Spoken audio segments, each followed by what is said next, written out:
All right, then we shall begin. If any of you want capsules, I will pull them for you after our monster workshop. Yeah, you can claim immunities, Merwin, absolutely. All right. Anne, BCH07, are you still here? So you can roll. Otherwise, I will continue on without you.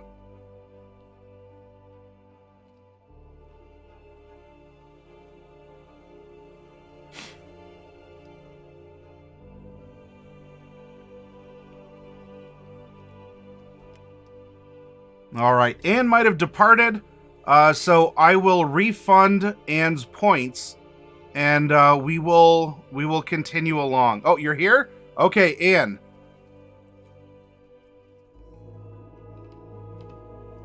Anne, I would like you to type exclamation point 1D14 to get us going.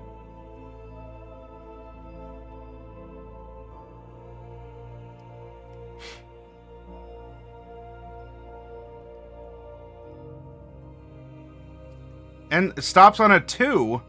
All right, now we are making a beast.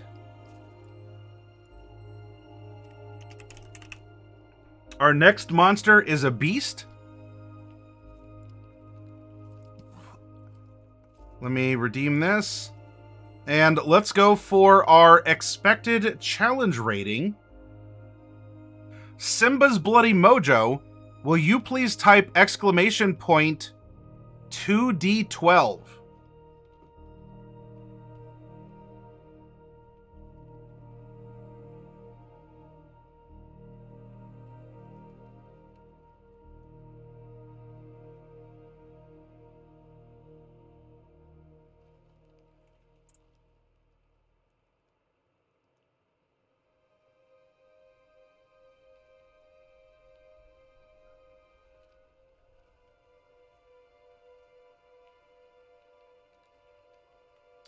Eight.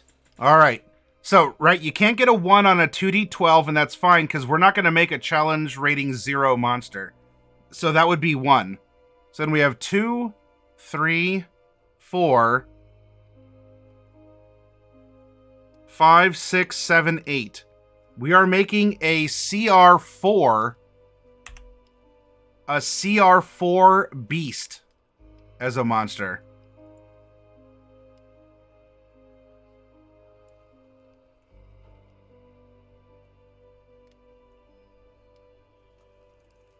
And next up, let's see.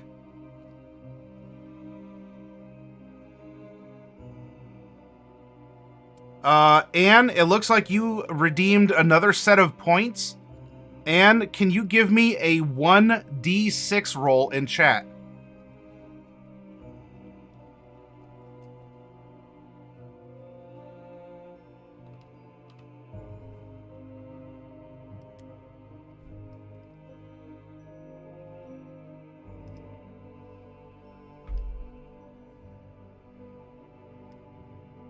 It stops on a 4. All right.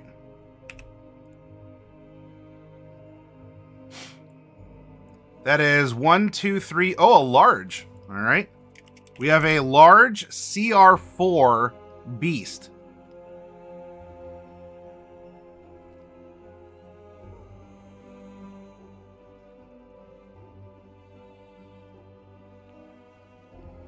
Although, actually, this should be a CR5. Because our minimum is 2, meaning our starting number is 1/8. So that would be 1, 2, 3, and then we have 5 more. So actually, this gets bumped up some. The line we're referencing is CR5 for this. Sorry about that, everyone. All right, now we have some core critical role. We have some core challenge rating calculations to make. To do this, we are going to go to the Dungeon Master's Guide. And from this line of CR5, we are going to deviate 1, 2, 3, 4, all the way up to 5 lesser, or 6, 7, 8, 9, 10, 5 greater, depending on the rolls.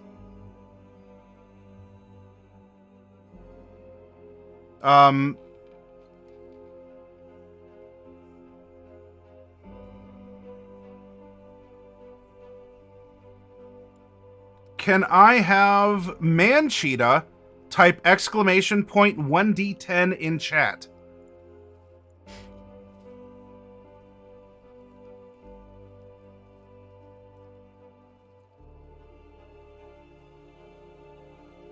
Lands on a 6. So that is 1 above. Our DPR is going to be 39 to 44. Our attack or our save is going to be Orchid Twilight. Can you give me a 1d10 roll in chat, please? Black Kevin, I will call on you next for a roll, and Bane, I will have you roll the next one. It's right, we just started our second monster, Osric. Orchid give a 1, and so we go 1 back, and so our attack is a +5 or a 14 to save. All right, hit points. Who did I have? Kevin, I need a 1d10 roll, please.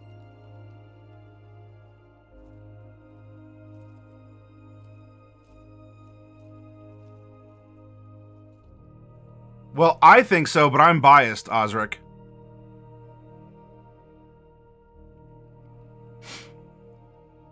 Jurassic Spark redeemed something, okay.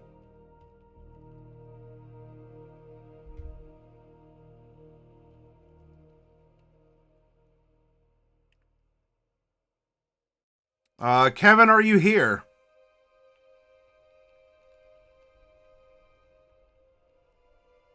We may have lost Kevin. All right. Bane, will you give me a 1d10 roll, please?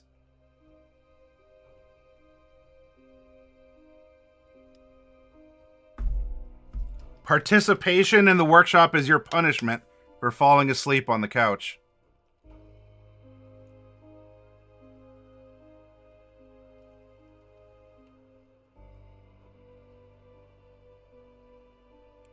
Ooh, lands on a 9.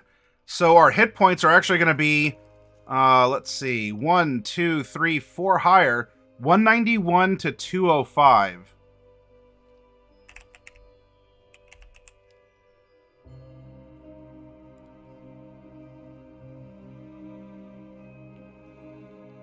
And our AC, if Jurassic Spark wanted to go after Bane, Jurassic Spark, please roll a 1d10 in chat.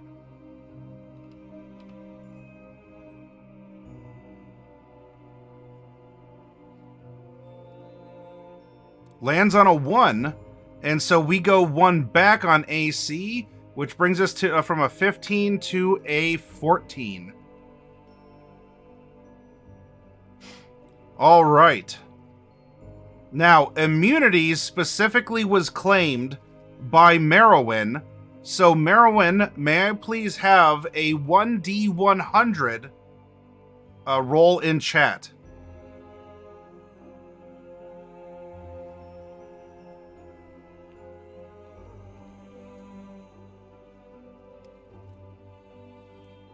$46? All right, we have no immunities. Do we have resistances? And Demon Quingar wanted one of the attributes.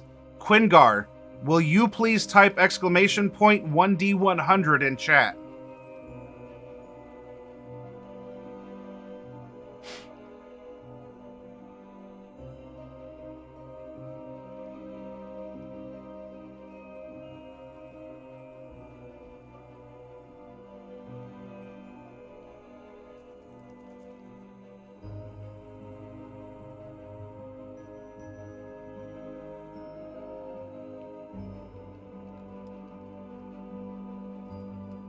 Well, do we have Quingar in chat?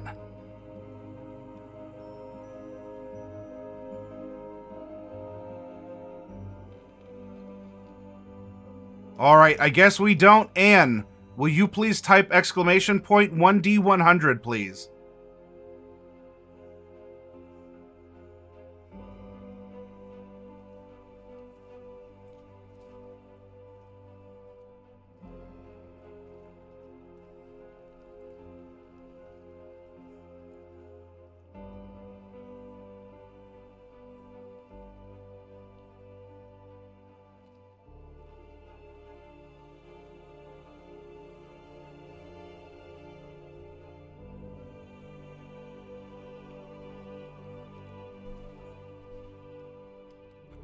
Alright, we don't have Anne. Rip Artist, can I get a 1D100 roll from you, please? Oh, there's Anne. Rip, you'll be able to get this next one then. Anne rolls a 66. That is actually going to get us 2 resistances. And we'll come back and determine what those are in a moment.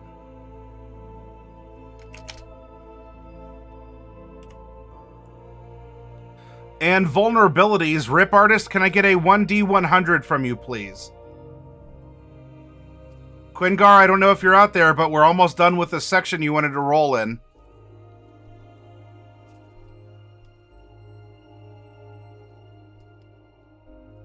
And Bane forfeits all future rolls to Orchid Twilight. Stops on a 100. We have 3 vulnerabilities. We have 3 vulnerabilities. All right.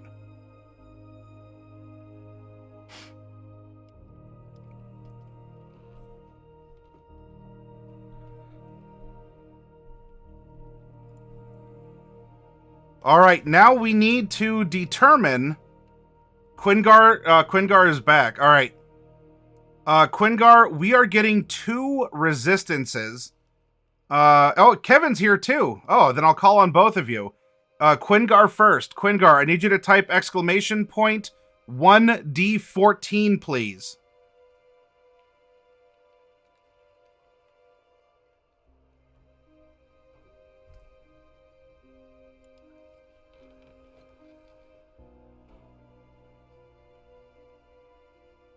Should switch that with immunity.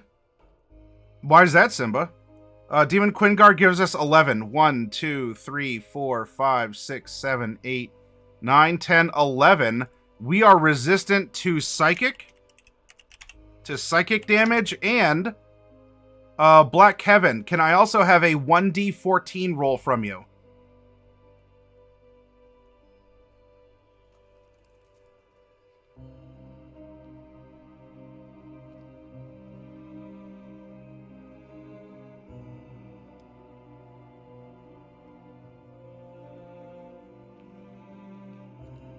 $12.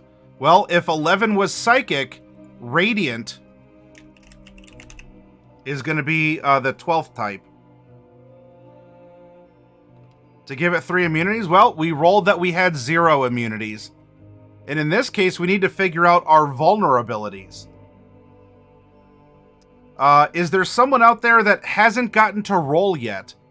And you can help me determine our vulnerabilities.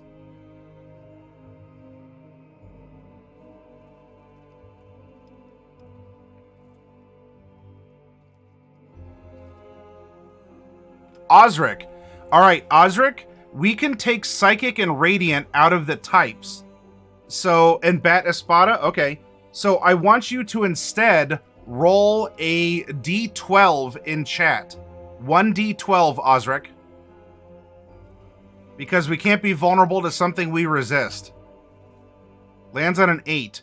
1, 2, 3, 4, 5, 6, 7, 8 is other. All right, Osric. What is our other with a 1D4? 1D4.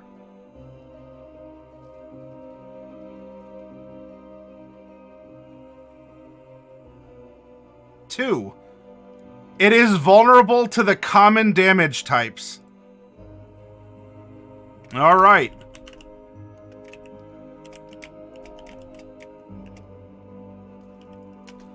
As well, Bat Espada, will you please roll 1D12 in chat?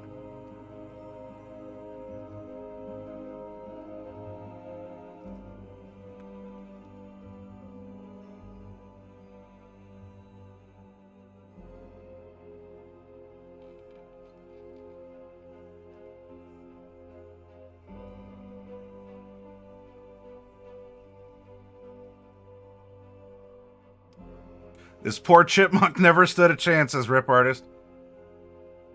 1d12, please, Bat Espada. 1d12.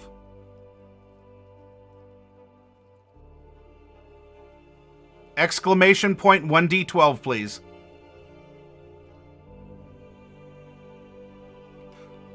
Non-magical, Kevin. As I have magic, as its own type. Lands on a 9. So 1, 2, 3, 4, 5, 6, 7, 8, 9. Piercing. Oh, so piercing is already repetitive here. So actually, we can take out.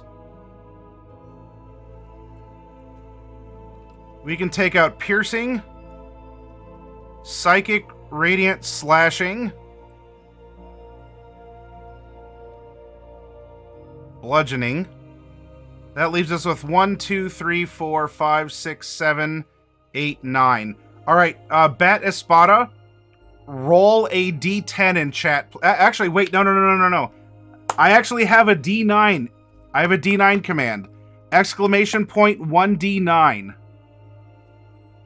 Bat Espada.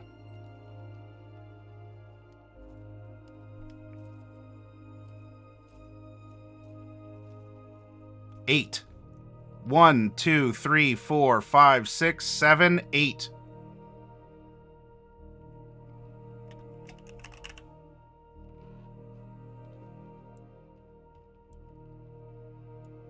All right, and then Thantos, will you roll 1d8 in chat, please?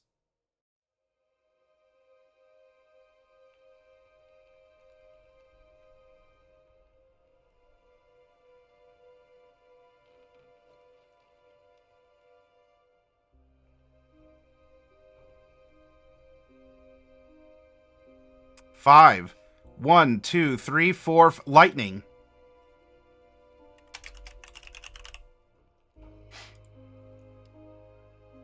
All right. Very interesting. I hope this is giving you some this is giving you some interesting ideas for what type of a creature this would be. All right. Now, does this creature fly? Who else has not rolled out there? Cuz Osric and Bat Espada have. Are there any others lurking that haven't rolled? Or any of you out there can also spend your inspiration points to get in on a particular roll too.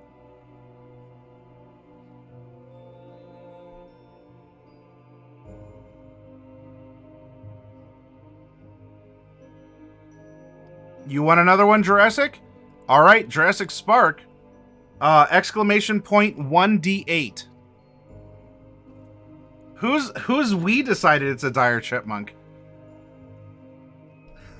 It could be. I want to know who this mysterious we is. Lands on a 6. So this does fly.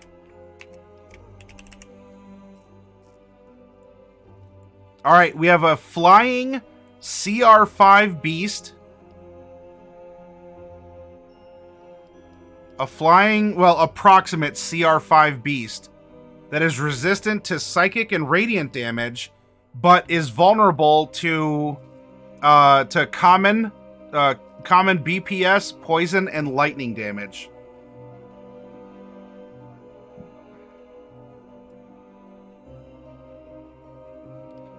Now, does it have any particular save proficiencies? Let's have Rip Artist. I want you to give me a 1d100 roll in chat, please.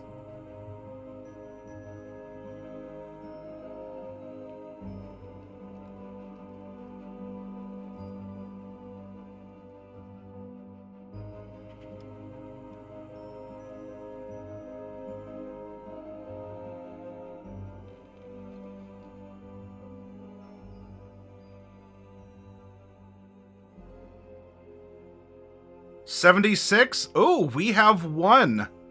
We have one save proficiency. And we will place that save proficiency in a save that we think will make sense for the animal that's created. All right, now, what is its favorite environment going to be? Wolfblade. Will you please give me an exclamation point 1D14 roll? It is large, yes. Large size. We have a large flying beast. Approximately CR5.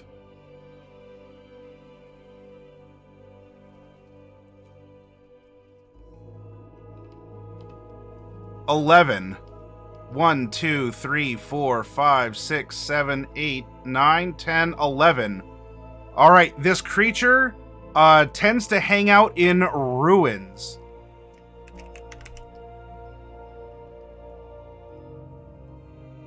Ruins. Now, if you only wanted to use the player's handbook, there are mechanics for druids and rangers around just the 8 biomes that are highlighted on this document. The alignment was claimed by Demon Quiller. DQ, will you please type exclamation point 1D100? And this is even presuming this thing can think and have morals and values. If it's a beast, it actually might have a low enough intelligence that it would be unaligned. But let's see. 86. If it is smart enough, it would be neutral evil. We might have another ambush-style predator, I guess. Neutral evil. Now, does it have any particular... does it have any particular challenge rating neutral extra features? Merowyn, can you roll me a percentile dice in chat?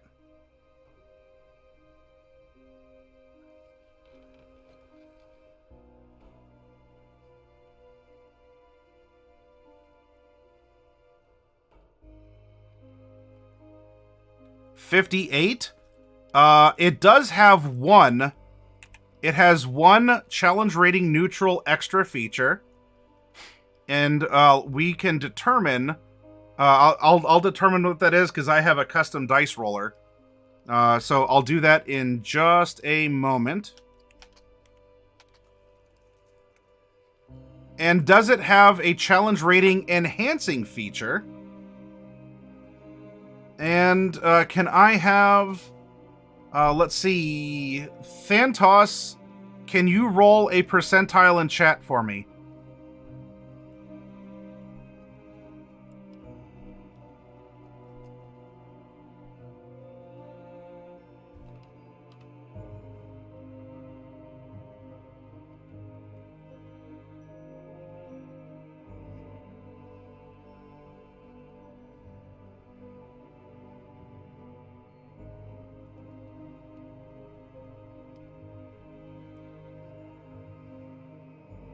All right, Osric. Osric, can I get a percentile, please?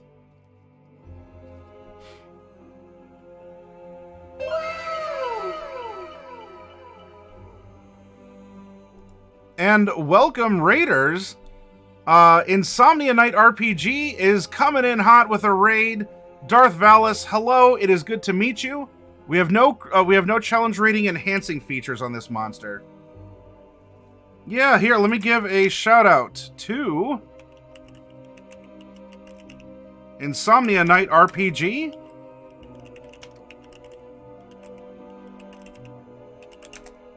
Thank you for coming over. Wow, yeah. We're making some custom monsters from scratch. We're doing the math, we're setting its challenge rating, and then we're putting a bunch of fun fluff on top of it. Choo-choo, raid train. Heck yeah, Darth Valis.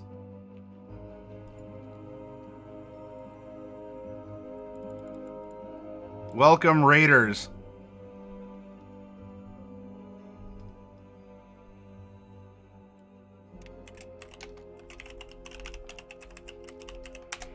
And I know that Darling Creepshow is another broadcaster in our midst as well. And so there's a shout out for her as well. George, welcome back to the Hero Zone.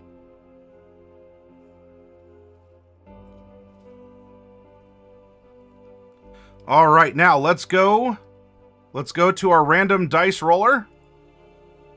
We're going to roll a 52-sided die. It lands on 20. So let's check out what the 20th non-CR affecting trait we're going to give this beast that we're creating. 1, 2, 3, 4, 5, 6, 7, 8, 9, 10, 11, 12, 13, 14, 15, 16, 17, 18, 19, 20. Well, this might explain why I can fly here. Our beast actually has Incorporeal Movement. Our beast has Incorporeal Movement as per a ghost.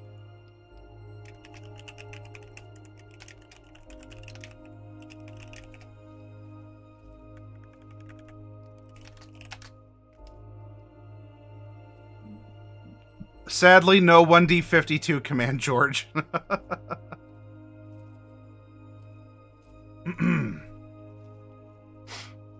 Now, as a reminder for that, so we can see just what that does for your all's consideration of what kind of a beast that we've just made. Because now that we've laid down, the math, we are going to put the we're going to put the fluff, the fur, the scales, the fins, etc. on whatever this beast is that we made. Incorporeal Movement says the ghost can move through other creatures and objects as if they were difficult terrain.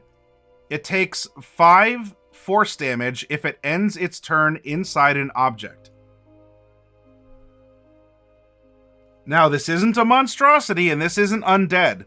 This would technically count as a beast this would count as a beast for the druid wild shape, or for rangers being able to hunt this creature with a beast as their favored.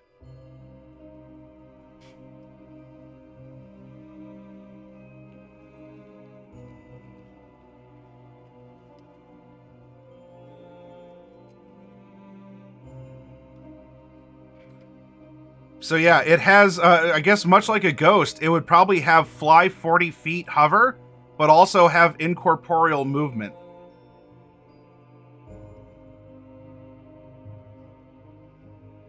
Now, what kind of an animal have we built?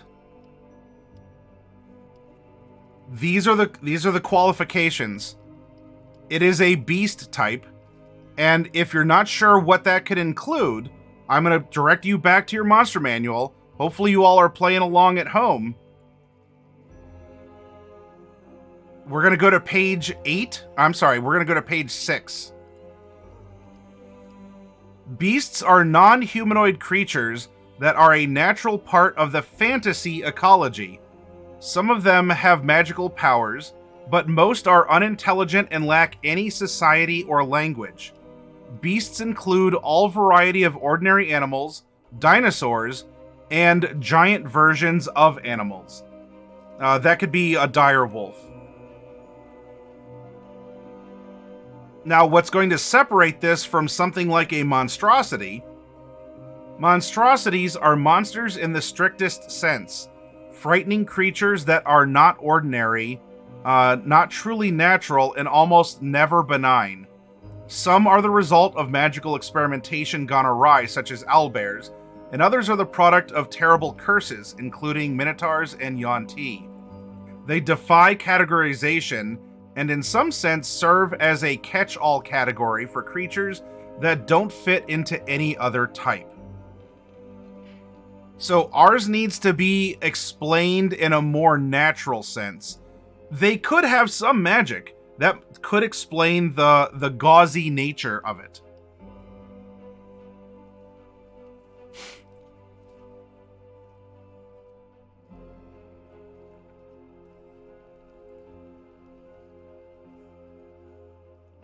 A ghost a flying squirrel, says Anne. No, y'all aren't allowed to get any ideas, Vanya says. This is a beast, Thantos.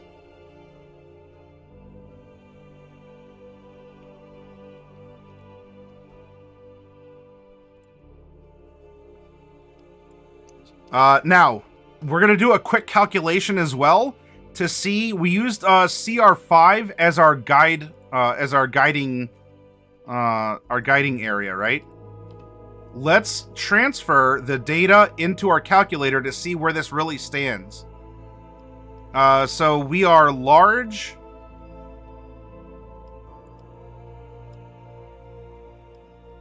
We have 205 hit points. Our armor class is 14.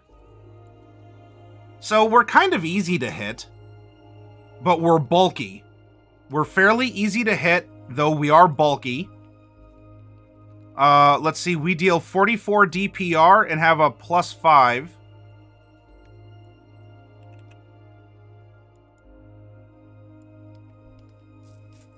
And have a +5 to our attacks.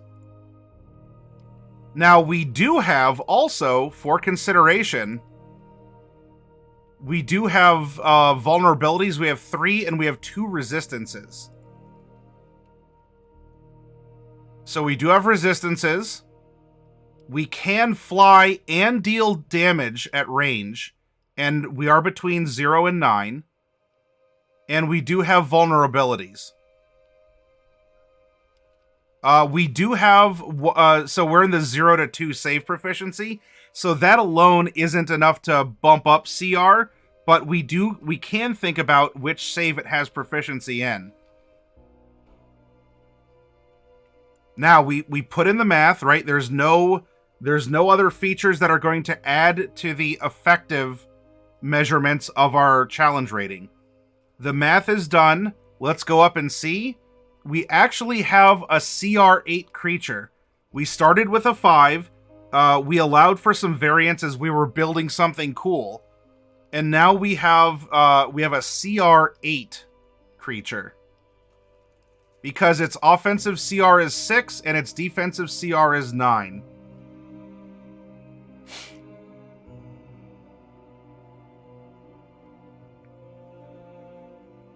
Yeah, large animals are 2x2 on the grid, or will effectively control a 10-foot by 10-foot space. Orchid is saying it's a flying dire chipmunk.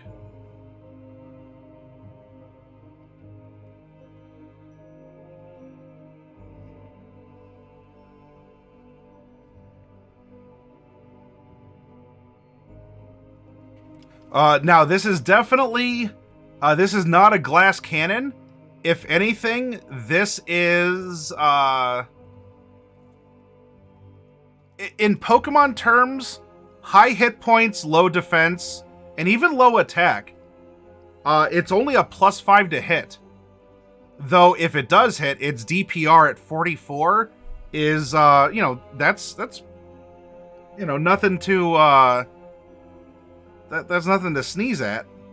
But this is a big, more of a fluffy.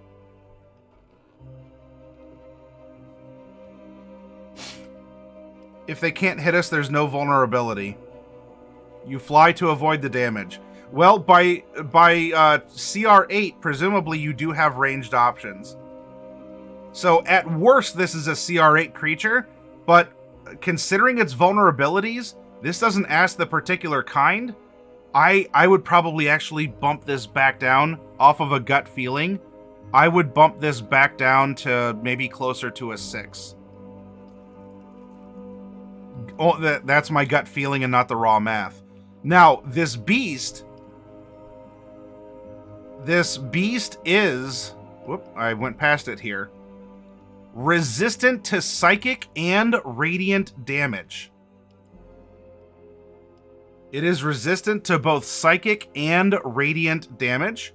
However, it is vulnerable to the common forms, the bludgeoning, piercing, slashing. It is vulnerable to poison damage and to lightning damage. Lightning might be because it does fly or float. Poison? Well, it is a beast. Now, there would be beasts that might have a resistance or immunity, of course, but something about that, this would mean that the lightning and the poison probably disrupt its physicality. They act as something that might interfere with its cohesiveness. And then, of course, just normal piercing, it is fragile. There's a lot of it, but that lot of it is very easy. Is very easy to break. I'm almost getting something like an avian jellyfish style creature. Although, maybe it's a little bit more fair. It would almost be a swarm. Or a gestalt swarm. I'm thinking, it does have incorporeal movement, meaning that it can move through things. It can move through things that are solid, but it will take damage from doing so. So it would prefer not to, but it can. So we actually have a something or a bunch of some things that are able to almost not discorporate necessarily. Maybe to our eyes they discorporate. But it's almost like have you all ever seen when baby spiders hatch out of their egg sacs and they will release a little, like a couple inches of web, and the baby spider is light enough that the web actually acts as a sail to disperse them from their hatching point out to other trees and grass or houses or whatever? We have, I think we actually have something that is kind of like that. It travels on these gauzy webs, or kind of like a jellyfish. Maybe it is mostly water or even water vapor. It is mostly water vapor that is holding together a beast that would be a little bit like a cloud. And so the beast itself is really just a nervous system. Oh yeah, like Charlotte's kid. There you go, Thantos. It would almost be like just a living nervous system that is light enough that it can accumulate water vapor and just travel around through the air that way. And that's why the lightning and the poison can disrupt it. Not just, like, oh, okay, Pokemon flying types are weak to lightning. But if we're talking about just like a kind of evolved nervous system, then it's something that can, the electronic pulses that are controlling it can be heavily disrupted by lightning, or the poison is actually affecting the biological components. And so there's a lot of this mass, kind of like, boop, here we go. There's a lot of this mass, but it's a very fragile mass. As it just sort of bloops through the air, it can split apart because the water vapor will allow it to kind of stick back together. Because the majority of its body might be made up of water, like a jellyfish would be. Because jellyfish are effectively just floating nervous systems.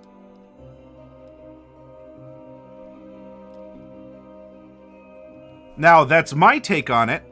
If you all want the flying platypus, if you can flesh it out and have it come to life, and help me imagine it, I'm fine with that. I don't want to discount a flying platypus. But my own brain, I'm trying to weave together the prompts that we made, where we have this beast that is very gauzy. It is very, it is still alive. It is a living thing. It can eat. It can reproduce. Though it is just a fragile, bulky being. Satirical Sage says the lightning would also explain how it could damage it.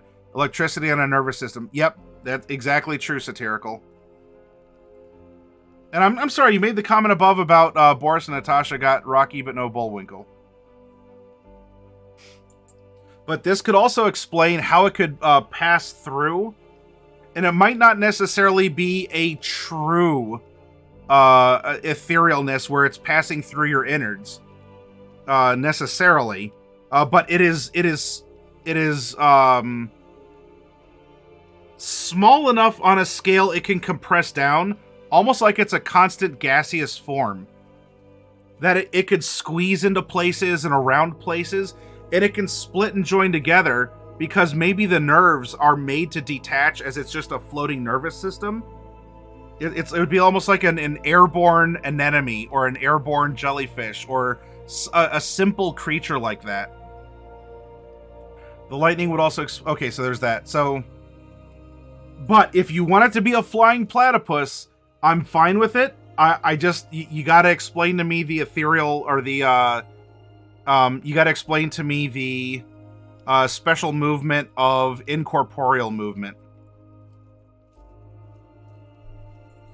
Well, ooze is its own category, Orchid. So in that regard, this would be animalistic enough that it would not count as an ooze. Now, there are creatures that mimic other creatures. And this could actually be a case where this creature is almost mimicking an ooze to throw off its hunters or possible predators. Because maybe a lot of predators have learned you don't really want to mess with ooze. Right? Ivan Ooze, really bad person, wants to make all the adults at Angel Grove go to sleep or something so the teenagers can stay up all night and party. Really bad guy, okay? When in danger, it will compact its body to a solid state, becoming a dense object with high AC, says Yulwin. Hi, Yulwin. It's good to see you.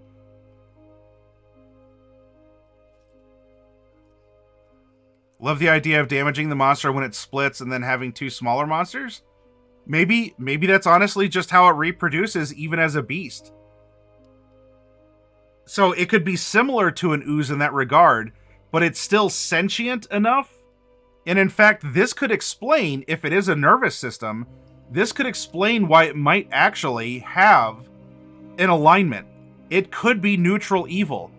This thing only really exists for itself. So it doesn't matter if it eats, if it eats people or animals or something else. It doesn't.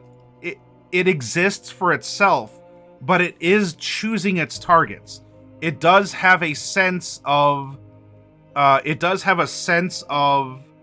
Awareness of self, and that could also be. Remember, beasts are allowed to have some magical powers within that category of D&D.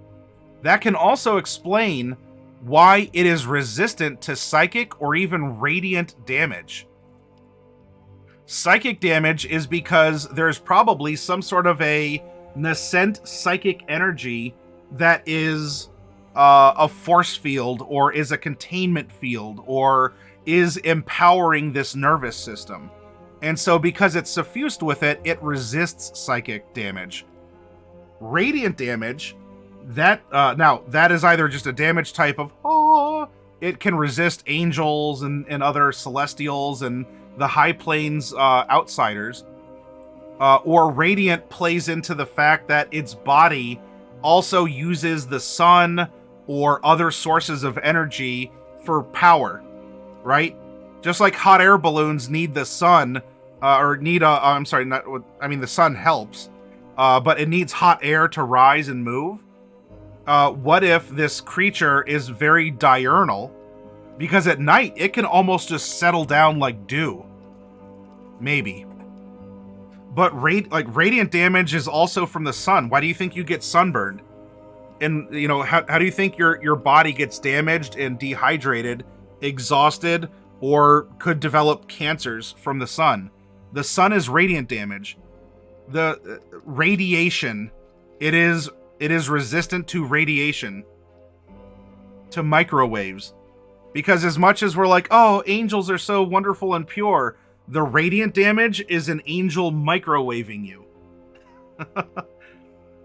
You know, you are standing in the presence of a radioactive space creature, and so it's dealing radiant damage by being in its aura, which might look pretty. You're like, oh, it's a beautiful glowing creature. Yeah, that's radiation suffusing your body and, you know, like destabilizing your DNA. And so the resistances can be explained in that way as well.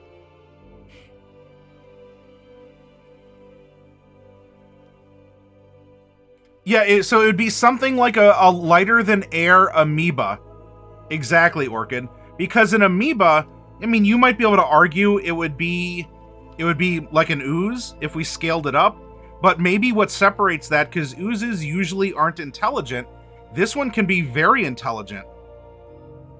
And so instead of having a brain in a jar, we almost have a brain in a cloud. A brain in a cloud.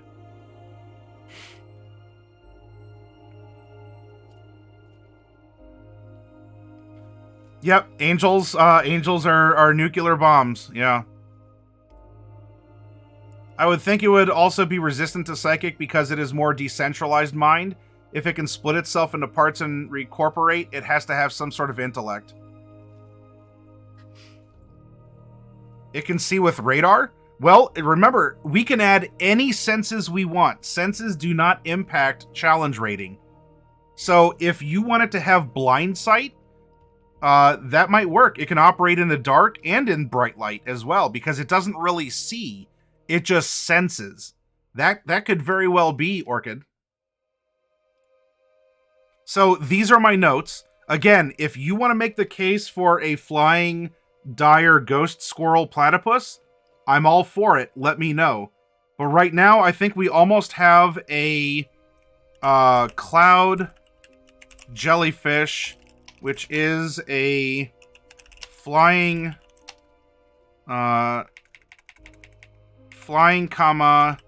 intelligent nervous system that can move through and around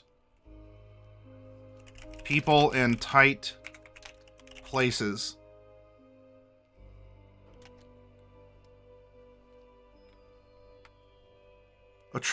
So tremor sense, echolocation would almost be like tremor sense in the air. Or we just bypass it all and it has true sight, because invisibility won't matter, right? It detects. It would almost be like the divine sense, which is honestly an ability, just a straight up ability we can give it. That won't change the CR of the creature. It senses, or I guess it has true sight to see everything around it as it flies. It only works to take care of itself first.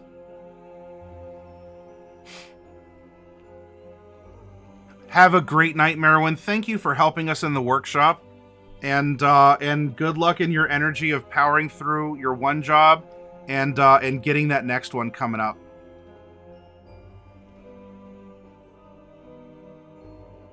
Works with super hot logic. It can only sense things that are moving, like T-Rex vision. Well, at least in Jurassic Park, how it's portrayed.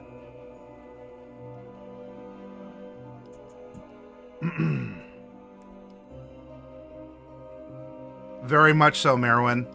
And I don't know if there's anything I can do from here, aside from continue to provide you a place to be yourself, enjoy hobbies that you share with others or whatever.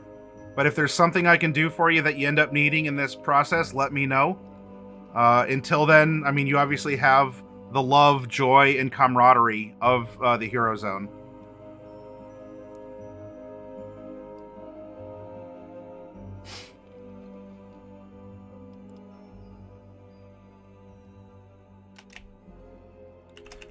It reproduces, not osmosis. What is splitting?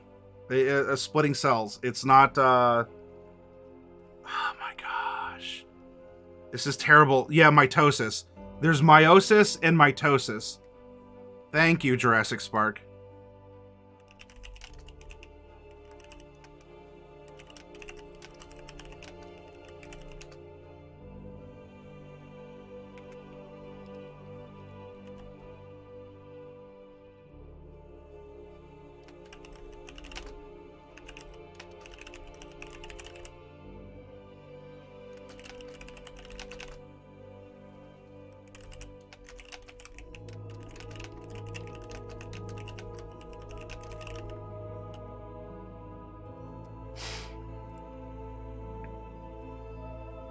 So in a sense, this is almost like the evaporation from a brain pool in an illithid colony.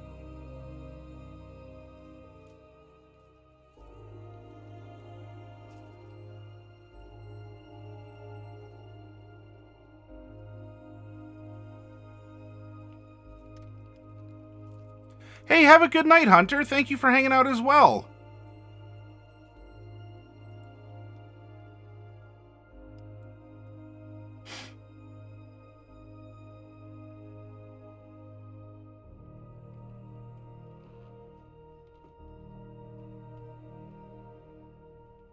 Yeah, Hunter, I hope that you've been enjoying these custom monster workshop templates. Now, this will explain all of the randomized traits that we gave it. And this probably does mean that if we have one save proficiency, it'll most likely be intelligence. Now, from here, with this monster or the prior one, we can very easily... Oh, I think I saw something along those lines in the TPC Discord, Jurassic Spark. It was the one where there's less sailors, correct? So instead of... it's almost like a bottles of beer on the wall, except it's about sailors that go missing. Yeah. You're very welcome, Hunter. Now, if you're comfortable doing so, I'd love it if you took a picture of the goods that you received and share that in your mini hauls. None of you ever have to for the things that you receive, but if you can and you do, I appreciate it, because I want people to understand that that's like the rating system or the star system.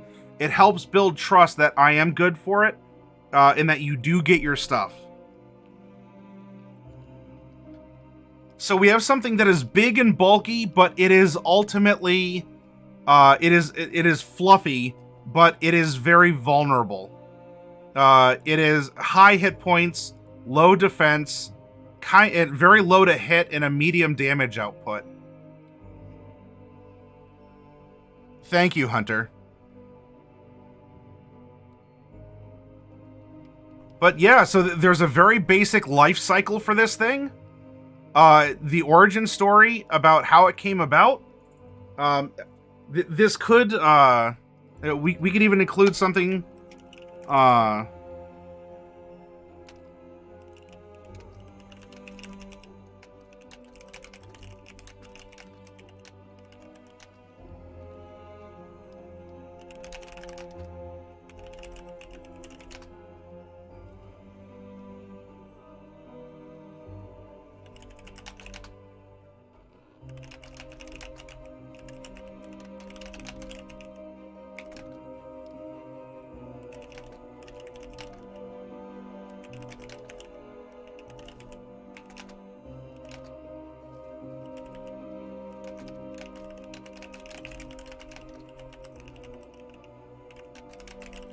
So there we go. It keeps out of the realm of monstrosities as well.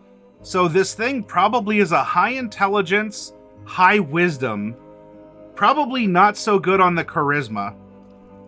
Charisma might be a dump stat. I'm almost thinking int, wisdom, and con. Int, wiz, con, dex, strength, dex, charisma, strength? Maybe strength is the... Well, no, because it has to be able to hunt. So it should be able to try and take things down.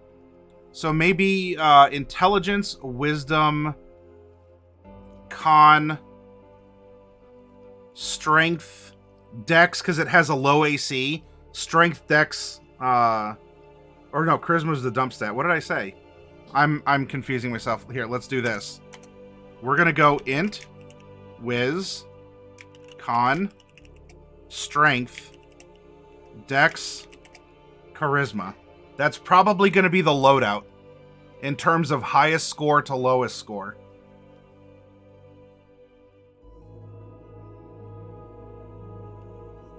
What would you call a creature like this?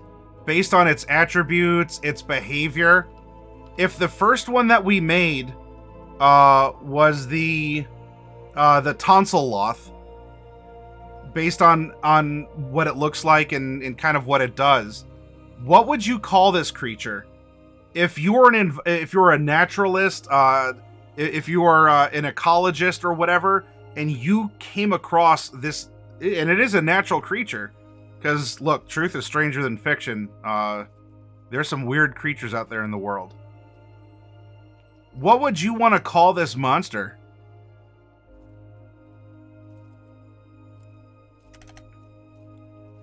Right, we open this up again, and if we're looking at this from, let's see, it is flying.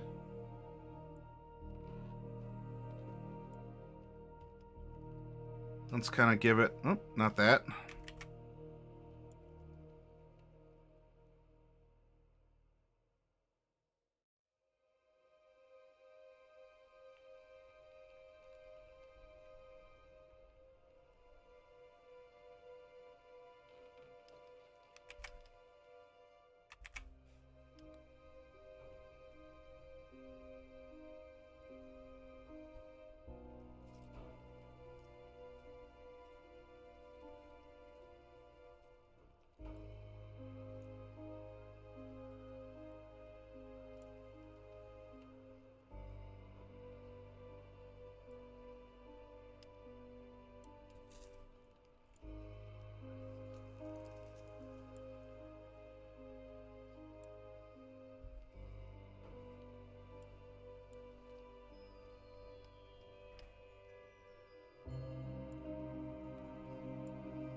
So these things probably fly and almost look like little clouds or little fog banks even.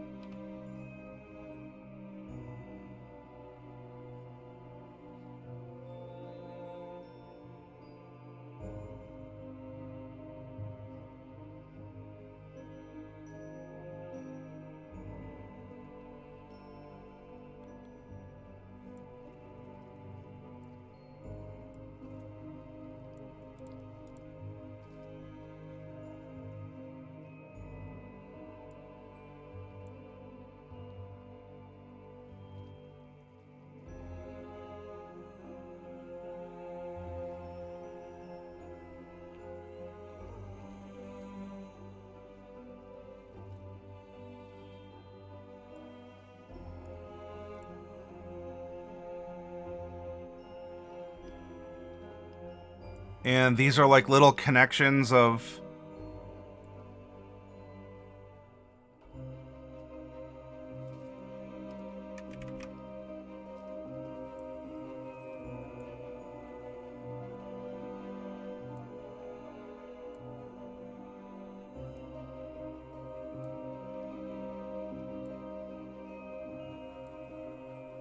powered by the sun.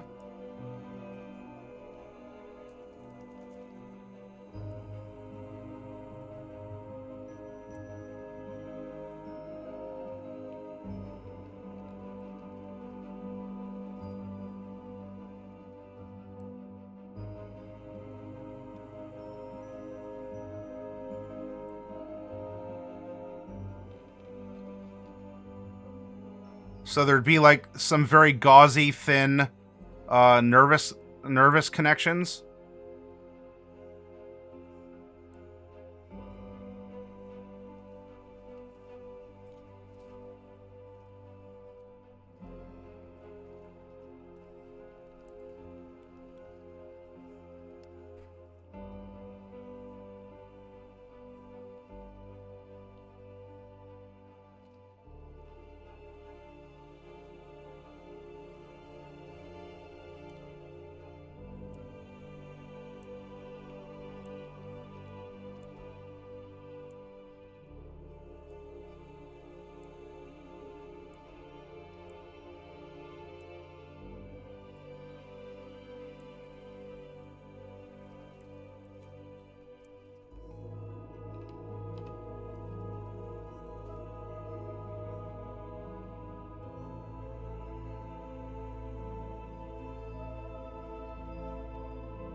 Right? So it might like descend down or have tendrils come down to eat and to, you know, and to get more ideas and instincts and thoughts for its sustenance.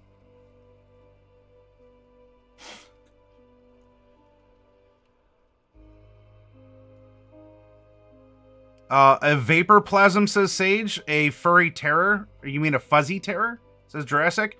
My DM said it sounds like an old urban legend from the 1920s in Missouri. The locals called mineral lights. Mineral lights, interesting. Mist Veil. Makes me think of a will-o-wisp. Wild Mist. The smoke monster from Lost. A Vapolyth. Dirge Cloud. Let's write these down. Vapor Plasm. Mineral Lights. Wild Mist.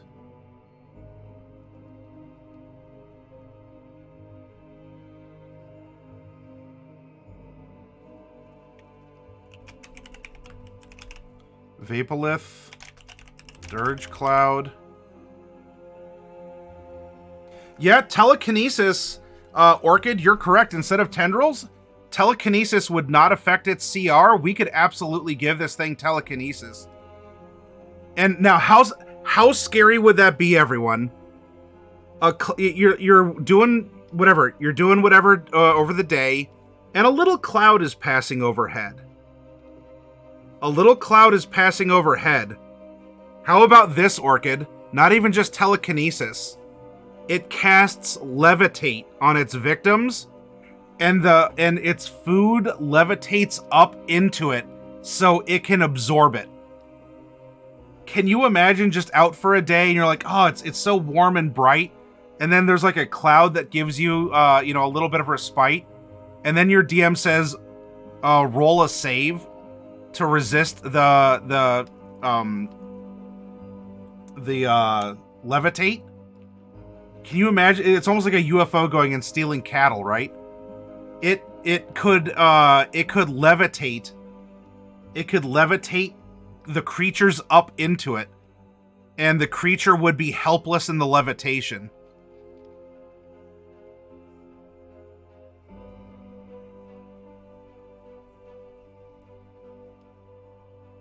Jurassic.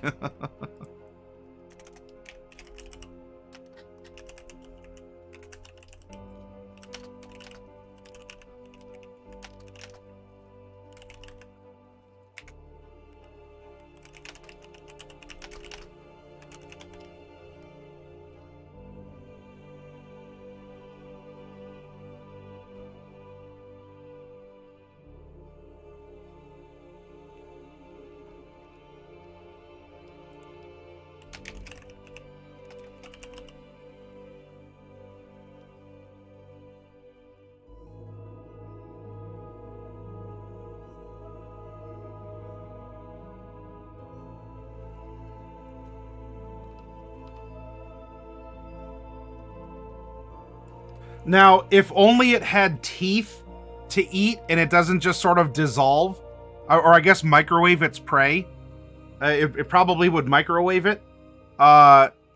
You could, if it actually like chewed and ate, you could call it the Vape Nash. The Vape Nash. Come on.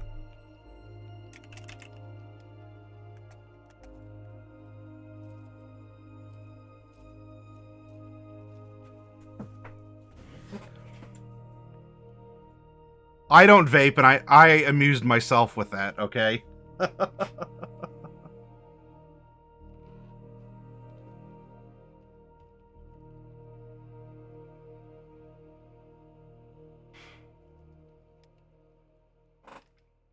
Hi, Rad Trills.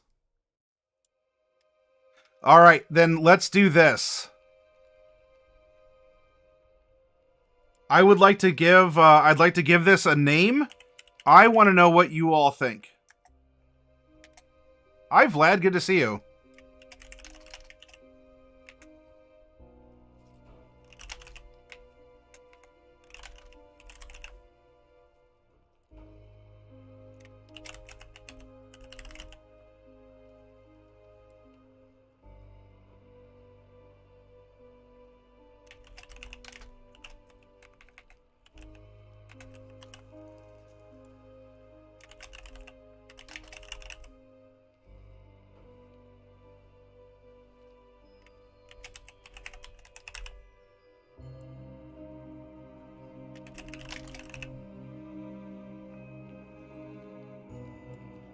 All right, everyone. I just started a poll that is going to be at the top of chat. I mean, for you all, it's probably up in that corner. I want you to give me the name of the beast. What is the name of the beast? We have, I only could put in 5, but we have several ideas up there. It's free to vote. All you gotta do is click into the poll and press a button. That's all you have to do. We have 46 people watching. There's 46 of you out there. I'd love to get your vote on what you think this thing should be called. It's a Vapor Plasm, Mist Veil, Mineral Lights, Vapolyth, or Wild Mist. Please do vote. It costs you nothing but 1 moment of your time. Your mouse is probably already hovering over in the chat section. Come on. Come on. There's still less than a minute, or about a minute, little less than a minute. Or Knob, literally name of beast. Your votes do count. I would like your feedback. We are currently tied between Vapor Plasm, Mineral Lights, and Vapolyth. Wild Mist is almost in there. There's 46 people watching, less than a minute remaining. Please do vote at the top of chat. Your votes absolutely are going to matter right now. We're running out of time. Click on that vote, please, in chat.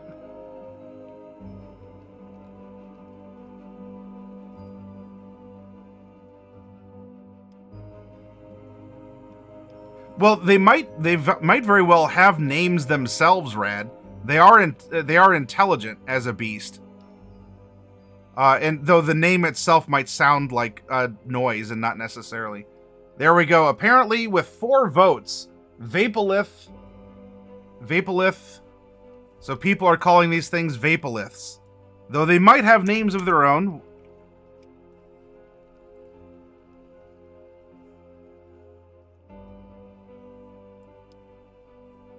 Oh, that doesn't show up for you all. There we go.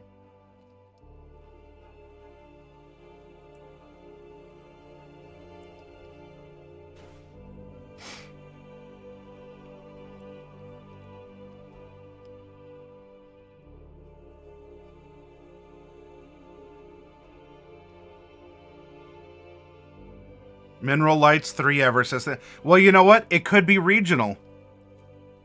Some regions might call these things mineral lights. There's no saying that that's not the case. All right, be well, Bane. Thank you for hanging out.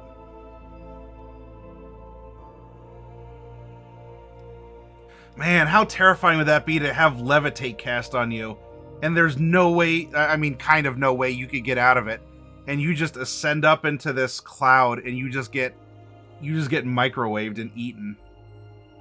This is terrifying.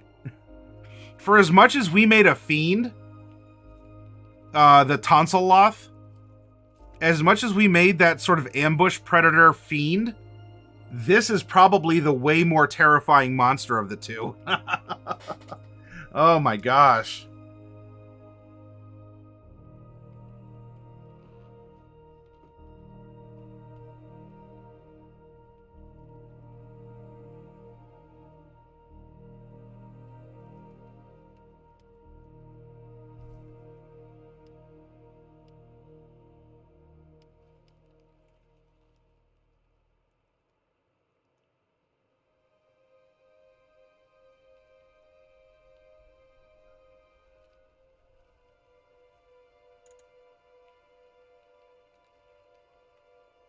Hey, good morning, Phil. Phil, we just made a very terrifying creature. You're welcome, and good morning to you. I hope feeling helpless as you ascend into the sky to be drained of your nutrients is that's a hearty breakfast for you.